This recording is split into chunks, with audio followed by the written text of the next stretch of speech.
machines and so forth, auxiliary things, do you use other than manipulation with the hand? Well, there's two things I'd like to respond to. The first is that we do know manipulation. Manipulation is something other than what chiropractors are trained in doing. I think osteopaths learn to manipulate. Chiropractors give very specific spinal adjustments to remove the subluxations. And the other point that you mentioned about the machines, this physical therapy and this sort of thing, is really not part of chiropractic at all. We have no use for anything like that in our office. In fact, we believe that the physical therapists should be the ones who administer physical therapy and not the chiropractors who are not properly trained in it. Good evening. Phone par, your question or comment, you're on the air. Hey y'all, welcome back to Chiropractic mixtape. This is Dr. James Hopkins, aka Doc Hops, coming back with part 2 of MD versus DC Classic Debate 1979. And so, yeah, we left off from part 1 with Dr. Wallace questioning Dr. Reggie and bringing up, whether it's better to let chiropractors take pressure off of nerves more than so an orthopedic surgeon. And Dr. Reggie, stood his ground on what he thought about orthopedic surgeons doing that, and how he pretty much said, well, why would you go under the knife first when you can just come to a chiropractor who can address it most conservatively first and then go from there. And so he came back with that, and he also brought up how physiatrists are, performing spinal manipulations, and how there's a distinctive difference in between a spinal manipulation versus a chiropractic adjustment. And he was just making the point of chiropractic being first line of defense versus the surgeon, and an adjustment versus a manipulation. So that was part 1. And so part 2, this last clip, it shows Dr. Wallace questioning Dr. Terry, the other chiropractor, about whether they use other machines and modalities besides doing manipulation with their hands. And Dr. Terry came back with firstly saying, we don't manipulate.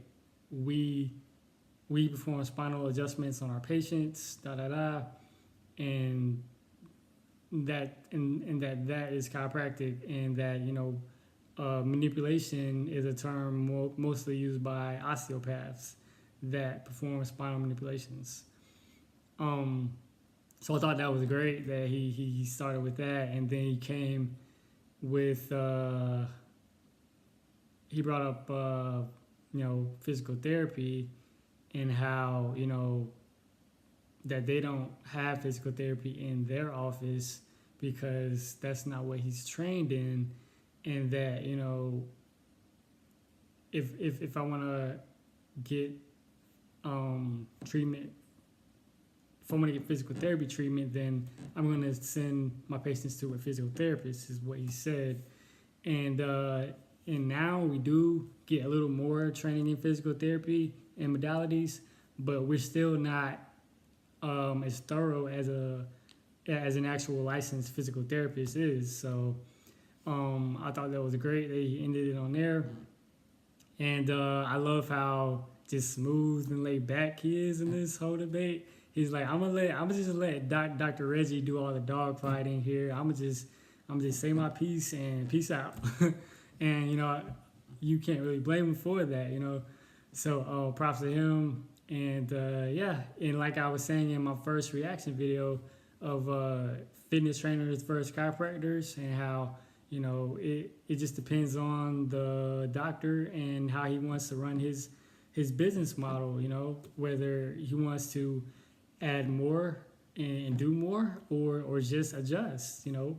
Either one is fine. It just depends on how that practitioner wants to run their office, and there's nothing wrong with either way, you know. And so that was the first clip, and now let's go to the next. Chiropractic says, let's correct all subluxations of the spine, whether they show symptoms or not. So that's our field. And everybody that comes in has a subluxation of the spine, so you would treat everybody in the world, Not really. necessarily. No, not everybody has one. But when there is one, it should be corrected. I would like to see chiropractors practice on a preventive basis to maintain health. Let's say you come into me and I examine your spine and I do find one of these subluxations. Now, I don't just adjust it and say, okay, that's the end of the problem. I say, go on home and let me check you next week. Next week you come back and your spine is still clear. I say, good, now go away for a month. And if you come back after a month and that subluxation is back again, I will adjust it again. Unfortunately, when people leave the chiropractor, usually they go back and do the very thing which caused the subluxation in the first place. So it does tend to come back again and again, and it needs correcting periodically. But no, not everybody has a subluxation. And the chiropractor can only help those that do. Okay, let's take it. All right, welcome back. I just love this clip because you're not gonna find a more sincere but convicted chiropractor. Just, oh man, it's great to see, man. But let's get into it. So Dr. Wallace comes back at Dr. Reggie. Okay, Mr. Vertebral subluxations. So if everyone has a spine, then that means everybody got subluxations, and and Dr. Reggie's like, no, not necessarily. Not everyone has who comes in to his office, into a chiropractor's office, has subluxations. Like he said, let me do a spinal exam and check everything out and let's see, right? And then he also came with another left hook of, you know, if you come to my office and get adjusted and then you get cleared in less and less time, and so less often you have to come to his office. But at the same time, a lot of us, after we get adjusted, we go back doing the same things that got us misaligned in the first place, and that's huge, because now it's a stigma in chiropractic of, oh, if I go, I gotta keep going for the rest of my life. But no, it's not just about you coming to get adjusted. It's about what are you doing in and outside of this office, as your adjustments don't exist within a vacuum, you know. It's like, okay, let's not only address what's going on with your spine, but let's address what's going on outside of here in your everyday life, so we can help you correct that as well, so you can spend less time here, right? So he made a great rebuttal with that. I thought that was great. And him saying, like, you know, like I said, being very sincere and convicted in what he's saying of, you know, if they do have vertebral subluxations, I hope they come and get adjusted, you know. And so yeah, that was great. He straight slayed Dr. Wallace there. Sorry. All right, let's go to the next clip. Doctor, as you know, do you have that problem, either Jack or Dr. Williams, as far as people who are not satisfied with a medical doctor and they decide to go to a chiropractic?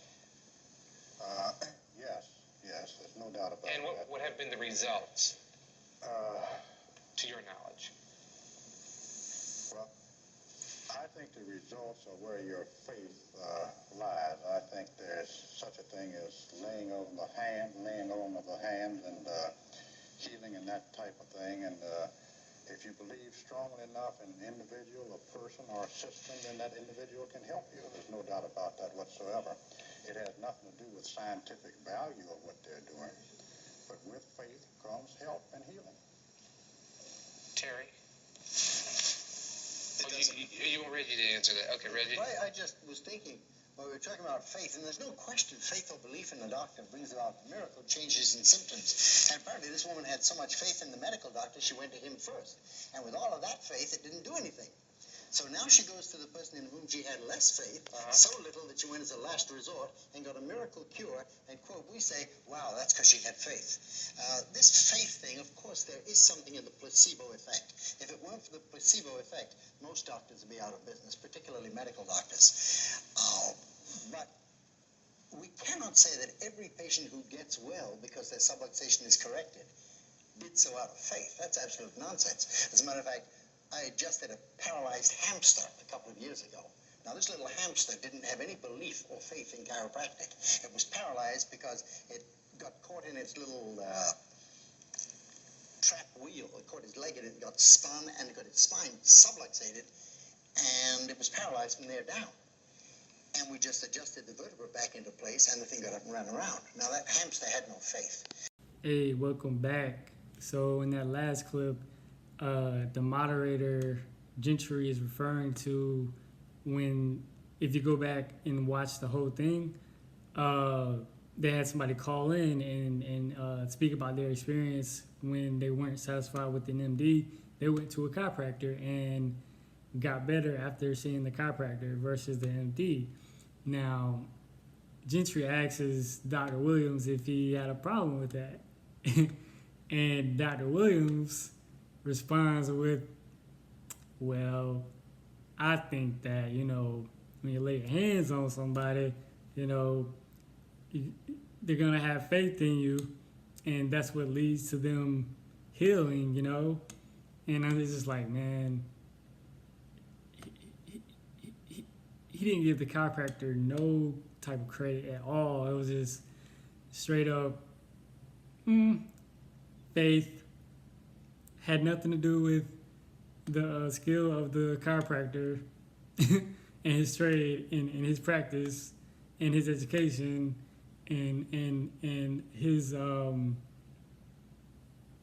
just having respect. Like, come on, man, you can't just straight up say faith. And like, I just thought that was just like just super lazy of him and insensitive. And yeah.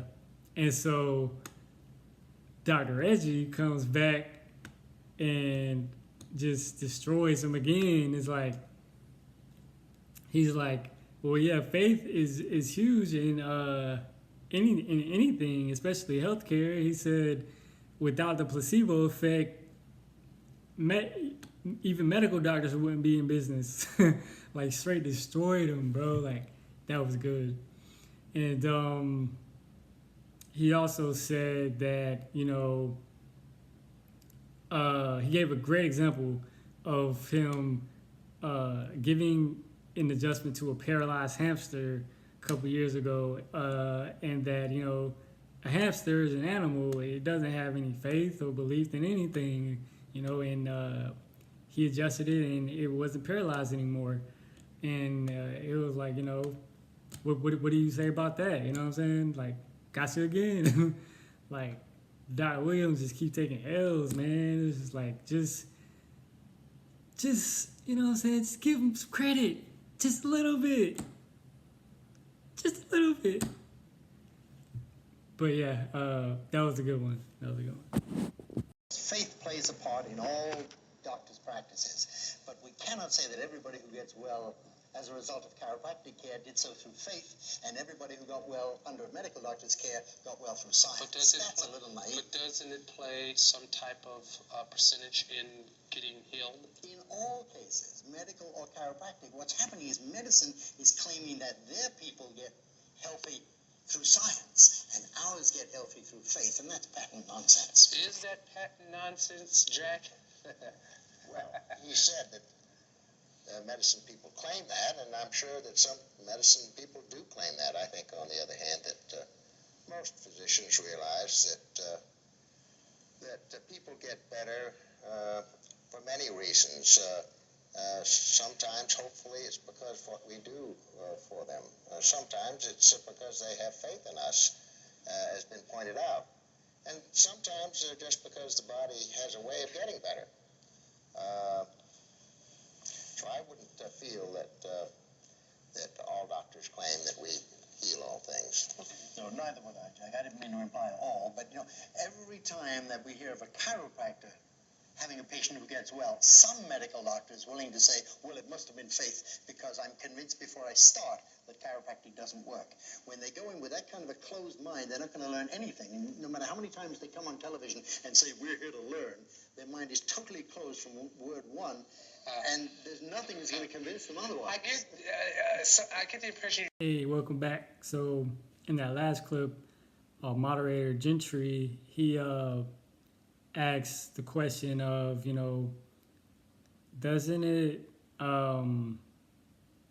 doesn't faith play a role in people getting better though? Like it does though, right? It still applies, And Dr. Reggie is like, yeah, of course it does. But he kind of argues that why does medicine always have to say like, oh, we heal people through science, but chiropractic heals people through their faith, So that was his whole argument there. And then the other MD chimes in, Dr. John Grant, and he's a little more diplomatic than Dr. Jerome Williams is. And he's like, yeah, there's like a mix of, science and there is some faith in, people getting better in general, and that,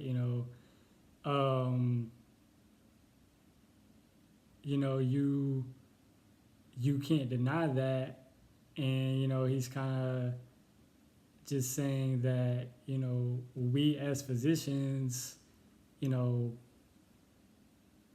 kind of have to look at not just, what we do as doctors, but, everything else along with that, to getting their patients to feel better, from how you say things to your bedside manner and what have you, is what I felt like he was referring to.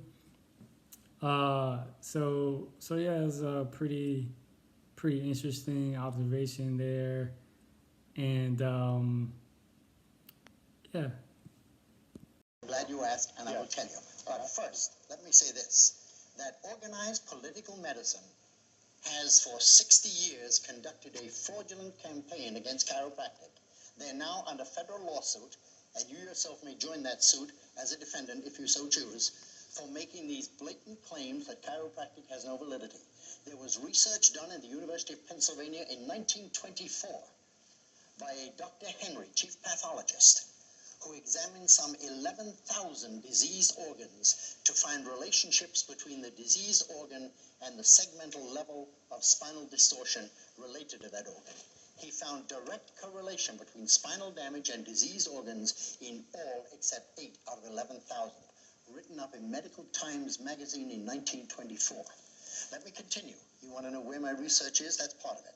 The University of Colorado has for the past 3 years been doing research which has proven conclusively that vertebral subluxation damages nerves with a resultant damage to the organs at the end of those nerves. It was done in the Cleveland College of Chiropractic in Kansas City, Missouri, 20 years ago, in which experiments were done on rabbits, causing deliberately surgical subluxations on rabbits and following the disease process which resulted, then correcting the subluxations and watching the rabbits heal. This information, this research is so well documented, any physician who is the least bit interested could track it down and find it. Well, how come the American Medical Association hasn't tracked it down? All right, so in this clip, they're talking about research. And if you go back and watch the whole thing, before this clip, Dr. Reggie was going back and forth with Dr. Williams on where he got his research. And so Dr. Williams is like, I got it from the public library and in the encyclopedia. And Dr. Reggie is like, well, that's just American Medical Association propaganda, and that's not real research on chiropractic. You need to go back to the drawing table and give me some research from a better source. And so, yeah, they go back and forth on that. And then Dr. Williams asks Dr. Reggie, so where's your research? And he's like, well, okay, I'll give it to you, but I'm going to bring up the American Medical Association propaganda, and their whole crusade against chiropractic, which is true. And so I can pull up the article as well, but the American Medical Association had something against chiropractic, y'all. Like, so here's the history on that. So in 1962, the Iowa Medical Society organized. So I'll just say that they organized, and this was led by Robert B.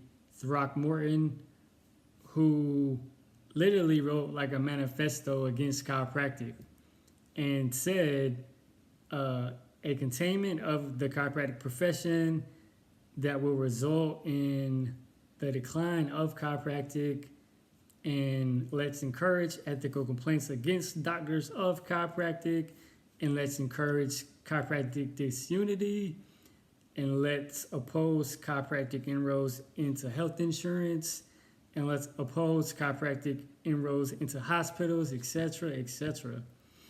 And so, remember, this is the Iowa Medical Society in 1962, which is very important because Iowa is the same state that D.D. Palmer created and founded chiropractic in, and that's where they established the first chiropractic school, Palmer College of Chiropractic, in 1898, as Dr. Williams had referenced before. So from that point up to 1962, this is what has been going on, where there's history of chiropractors being jailed for practicing medicine without a license. So they tried to get chiropractors by saying that they were practicing medicine without a license. Of course, they were doing chiropractic, but that's how they tried to get them in the beginning. And then so they organized a little more in 1963, and they literally called it the Committee on Quackery. I'm saying that again, the Committee on Quackery. All right. So yeah. So up to this point, let's say up until 1976, there was anti-chiropractic propaganda spreading everywhere, where they're giving out anti-chiro materials to the news, the media, in movie scripts, to high school counselors to dissuade students from looking into chiropractic. And so in 1976, chiropractic decided to sue the AMA, and not like chiropractic as a whole, but a chiropractor got a lawyer on board to sue the AMA, and this is called the Chester Wilk versus AMA trial. And this trial lasted, well, I would say the trial went on to an 11-year court battle. And so, and the AMA settled 3 lawsuits afterwards. And so what happened during this time, chiropractors couldn't even refer out to MDs or collaborate at all with any medical professionals, and that led to restricted trade and potential harm to patients. And so the AMA unblocked that referral block that chiropractors can make to MDs and vice versa. And so in 1980, the AMA put out a revised principles of medical ethics, which gave MDs freedom, 1, to choose patients they served, 2, to choose the environment in which they served, and 3, the freedom to choose the other practitioners that they associated with. So this whole chiropractic lawsuit gave medical doctors this freedom. Chiropractors just don't get no credit for nothing, huh? Like, chiropractic opening doors for MDs, ain't that something? And so that was in 1980, and then going further into the 80s, in 1987, U.S. District Judge Susan Gitson-Nanner found the AMA and co-defendants guilty for violating Sherman Antitrust Act, and which the judge stated that they conspired to eliminate chiropractic and destroy competition. And that's what the AMA looked at chiropractic as, competition.